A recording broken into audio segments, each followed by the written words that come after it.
कहानी की शुरुआत में हम एक समुद्री जहाज को देखते हैं। वहाँ दो रैट्स अपना खाना चुरा कर जा रहे होते हैं। तभी एक कैट उन पर हमला करती है। वो दोनों भागने लगते हैं और इसी भागा दौड़ी के चक्कर में उस जहाज का एक आदमी उड़ जाता है। उसे वहाँ से कुछ दूर पे कोई चीज़ जलती हुई दिखाई देती है। वो अपने बाकी के आदमियों को इसके बारे में बताता है। उसका एक आदमी जाकर अपने कैप्टन को जगाकर बताता है कि यहाँ से कुछ दूर पे उन्हें एक जलती हुई चीज़ दिखाई दे रही है। उनका कैप्टन अपने दूरबीन से देखता है। वहाँ एक घर में आग लगी हुई थी और वहीं एक आदमी भी लटका होता है और उसके आसपास कई जानवर भी होते हैं। वो जल्दी से अपने जहाज को वहाँ तक ले जाने को कहता है। आगे हम देखते हैं कि वो लोग उस लटके हुए आदमी के पास हैं जिसका नाम रॉबिन्सन था। वो लोग उसे उठाकर अपने साथ अपने जहाज में ले आते हैं। तभी वहाँ मैक नाम का एक पैरट आता है जो रॉबिन्सन का दोस्त था। रॉबिन्सन उसे उठाकर खिड़की के बाहर कर देता है ताकि वो लोग इसे कुछ नुकसान ना पहुँचा दे। बाहर आकर मैक को वो दोनों रैट्स मिलते हैं जिन्हें वो रॉबिन्सन की कहानी सुनाने लगता है। कुछ साल पहले की बात है। मैक अपने छोटे से आइलैंड पे रहा करता था। वो हर दिन यही सोचा करता था कि यहाँ इस आइलैंड के बाहर भी एक दुनिया होगी और वो एक दिन जरूर वहाँ जाएगा। पर वहाँ उसके बाकी के दोस्तों को उसकी ये बातें बकवास लगती थी। उसके बाकी के दोस्त में थे रोजी, किकी, एपी, कार्मेलो, स्क्रबी और पैंगो। वो दिन भर अपना खाना ढूंढते और मजे करते थे। उस दिन मैक को समुद्र के किनारे एक अंगूठी मिली थी जिसे वो उन्हें दिखाकर यकीन दिलाने की कोशिश कर रहा था कि ये यहाँ किसी बाहरी दुनिया से आया है। पर हमेशा की तरह कोई भी उसकी बातों पे भरोसा नहीं करता है। आगे हम रॉबिन्सन को देखते हैं जो एक जहाज से कहीं जा रहा होता है। पर उसका ये शायद पहला सफ़र था इसलिए उसे वहाँ बहुत उल्टियाँ हो रही थी। उसके साथ उसका डॉग टाइगर भी होता है। वहीं शिप के बेसमेंट में दो कैट्स रहते थे जो ऊपर आकर वहाँ के चिकन्स को अपना शिकार बनाने की कोशिश कर रहे थे। तभी टाइगर आकर उसे भगाने लगता है और रॉबिन्सन उसे पकड़कर वापस से बेसमेंट में फेंक देता है। कुछ देर बाद एक बड़ा तूफान आने लगता है। उस आइलैंड के सारे जानवर अपने गुफा की ओर जाने लगते हैं। रॉबिन्सन भी तूफान की वजह से अपने जगह पर टिक नहीं पा रहा था। उसका जहाज बहुत तेजी से लहरों के साथ हिचकोले खा रहा था और तभी उस जहाज के ऊपर का एक हिस्सा टूटकर उसके ऊपर गिरने लगता है।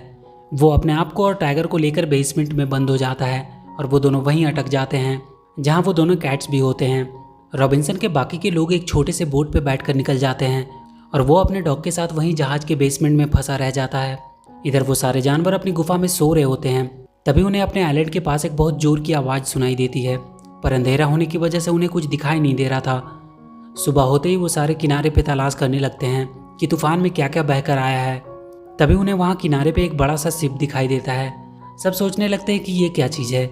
मैक जाकर देखने लगता है कि ये क्या है। वो खुश हो जाता है क्योंकि उसे लगता है कि यहाँ से बाहर वाकई में कोई और दुनिया है। तभी उसे उस शिप से टाइगर और रॉबिन्सन बाहर आते हुए दिखाई देते हैं। मैक और सारे जानवर उन्हें देखकर बुरी तरह डर जाते हैं। वो सारे जानवर उसे एक दानव समझ रहे थे जो उन्हें खाने के लिए यहाँ आया है। रॉबिन्सन टाइगर को लेकर किसी तरह उस आइलैंड तक पहुँचता है। इतने दिनों बाद ज़मीन को वापस से देखकर वो काफ़ी खुश हो जाता है। वो सारे जानवर उससे बहुत डरे हुए थे। वो लोग किसी तरह भी उसे वहाँ से भगाने का आइडिया सोचने लगते हैं और फिर वो सारे मिलकर वहाँ बहुत शोर मचाने लगते हैं जिसे सुनकर रॉबिन्सन बहुत डर जाता है। उसे लगता है कि यहाँ आदमखोर रहते हैं। वो टाइगर को लेकर वापस जाने लगता है पर पानी की तेज लहरों की वजह से वो दोनों वापस से आइलैंड पे ही आ जाते हैं। मैक अपने बाकी के दोस्तों से कहता है कि वो लोग उससे छुपे रहें, तब तक वो उस पर नज़र बनाए रखेगा और पता करेगा कि वो यहाँ क्यों आया है। रात में रॉबिन्सन डॉग के साथ वहीं अपने टूटे जहाज पे बैठा था और मैक ऊपर से उस पर नज़र रख रहा होता है। तभी उसे वहाँ किसी के आने की आवाज़ सुनाई देती है। वो बहुत डरने लगता है। उसे लगता है कि आदमखोर उसे खाने के लिए आ रहे हैं। पर वो देखता है कि वहाँ एक बकरी थी जो अपना खाना ढूंढ रही थी। वो समझ जाता है कि वो बेकार में ही इतना डर रहा था, यहाँ कोई आदमखोर नहीं रहते। और तभी वो मैक को भी देखता है। अब वो थोड़ा रिलैक्स होता है कि उसे यहाँ कोई खतरा नहीं है।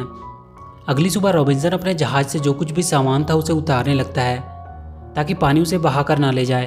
वो सारे जानवर उसके इस हरकत को अभी भी समझ नहीं पा रहे थे कि वो करना क्या चाह रहा है।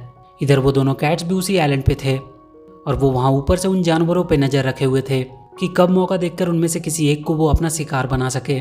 रॉबिन्सन को जहाज में कुछ बंदूकें भी मिलती है और वो उन्हें चलाने की प्रैक्टिस करने लगता है जिसकी आवाज़ सुनकर वो सारे जानवर डर के मारे भागने लगते हैं। रॉबिन्सन अब उस बंदूक को लेकर अपने लिए कुछ खाने को ढूंढने निकलता है। तभी उसे वहाँ रोजी दिखाई देती है। वो उसका शिकार करने का सोचता है पर जब रोजी उसकी ओर देखती है तो उसके हाथों से बंदूक नहीं चलती क्योंकि इसके पहले उसने कभी किसी का शिकार नहीं किया था। वहाँ वो दोनों कैट्स भी अपनी शिकार की तलाश में थे। रॉबिन्सन रोजी को छोड़कर जाने लगता है।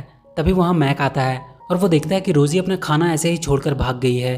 तभी एक कैट झपट कर उसे पकड़ लेती है और उसे वो खाने वाले होते हैं कि टाइगर उन कैट्स पे हमला कर देता है और इसी में मैक का एक पंख घायल हो जाता है। तभी रॉबिन्सन वहाँ आता है और उनकी तरफ बंदूक से फायर करता है। वो दोनों कैट्स वहाँ से भाग जाते हैं। रॉबिन्सन घायल मैक को उठाकर अपने साथ ले आता है ताकि वो उसकी मरहम पट्टी कर सके। रोजी अपने बाकी के दोस्तों को लेकर उस जगह आती है और उन्हें वहाँ मैक के कुछ पंख मिलते हैं। वो समझ जाते हैं कि उस आदमी ने मैक को मार दिया है। तभी उनके पास वो दोनों कैट्स आती है और उन्हें बताते हैं कि वो आदमी बहुत बुरा है। उसने उन दोनों को बहुत दिनों तक बंद करके रखा और उसने मैक को भी मार दिया। वो दोनों उन जानवरों को उसके खिलाफ भड़काने लगते हैं और उसे यहाँ से भगाने को कहने लगते हैं। सारे जानवर डिसाइड करते हैं कि वो उस आदमी को यहाँ के पास वाले टापू पे भगा देंगे जहाँ सिर्फ कीड़े मकोड़े रहते हैं। इधर रॉबिन्सन मैक के पंख को थोड़ा सही कर देता है और उसे वहीं कुछ दिन ठीक होने के लिए रख लेता है। मैक वहाँ टाइगर को देखकर काफ़ी डर जाता है, पर टाइगर उससे कहता है कि उसे उससे डरने की कोई ज़रूरत नहीं है क्योंकि वो लोग उसे कोई नुकसान नहीं पहुँचाएंगे। वो दोनों कैट्स उन जानवरों को थोड़ा डरावना बना देते हैं ताकि उन्हें देखकर रॉबिन्सन डर के मारे ही भाग जाए। वो दोनों कैट्स उस जहाज पे मैक को मारने जाते हैं और बाकी के सारे जानवर नीचे रॉबिन्सन पे हमला करके उसे मारने लगते हैं। वो दोनों कैट्स मैक पे झपटते हैं। टाइगर उन्हें उनसे बचाने की कोशिश करता है, पर वहाँ जल रहे कैंडल के गिरने से आग लगने लगती है और तभी एक बड़े से रैक के गिरने से टाइगर उसके अंदर दब जाता है। अब पूरे जहाज में आग लग जाती है। मैक तो वहाँ से बाहर निकलकर बच जाता है, पर टाइगर उसी में मारा जाता है। वो दोनों कैट्स किसी तरह बचते हुए किनारे तक पहुँचते हैं, पर वो दोनों इस बार वहाँ के बगल वाले टापू में आ गए थे जहाँ सिर्फ कीड़े मकोड़े थे। रॉबिन्सन टाइगर की गम में था, तभी मैक उसके पास जाता है। अब वो दोनों में काफ़ी अच्छी दोस्ती हो गई थी। मैक अपने बाकी सभी दोस्तों को भी बता देता है कि ये आदमी बुरा नहीं है, बल्कि वो दोनों कैट्स की ये सारी गलती है जिनकी वजह से वो घायल हुआ और टाइगर भी उसे बचाने के चक्कर में मारा गया। सारे जानवर भी अपने आप पे शर्मिंदा थे कि उन्होंने उन कैट्स की बातों में आकर उस अच्छे आदमी पे हमला किया। वो सारे रॉबिन्सन के पास पहुंचते हैं। वो अपने साथ कुछ फ्रूट्स भी लेकर जाते हैं। अगले दिन रॉबिन्सन के पास पीने का पानी भी खत्म हो चुका था और तब मैक उसे लेकर एक जगह पे जाता है जहाँ बहुत सारा पानी था पीने के लिए। वो उसे लेकर बाकी के जानवरों के पास भी जाता है। रॉबिन्सन भागकर वापस जाता है और अपने साथ लाया हुआ कुछ बिस्किट्स उन्हें खाने को देता है जो उन्हें काफ़ी पसंद आती है। धीरे धीरे उन सब में दोस्ती हो रही थी।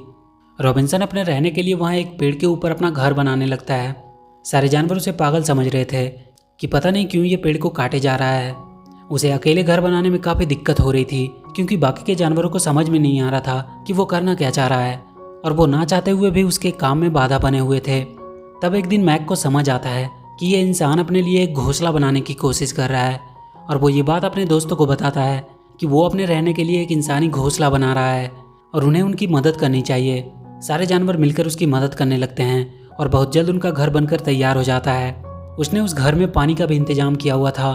वहाँ बाकी के जानवरों के रहने के लिए भी काफ़ी जगह थी। उन सब की लाइफ अब बहुत आसान हो चुकी थी। अब उन्हें अपने खाने पीने के लिए कोई भागदौड़ नहीं करनी पड़ती थी। सब खुशी खुशी रहने लगे थे, पर रॉबिन्सन कभी कभी बहुत उदास हो जाता था। उसने टापू के बगल में एक बड़ा सा टावर बनाया था जिसमें वो हर रात तेज रोशनी करता था ताकि कोई गुजरती हुई जहाज की उस पर नज़र पड़े और उसे वहाँ से लेकर अपने घर जाए। इधर उस टापू पे उस कैट ने अपने बहुत से बच्चों को जन्म दिया था और वो सब अब और भी ज़्यादा हो गए थे।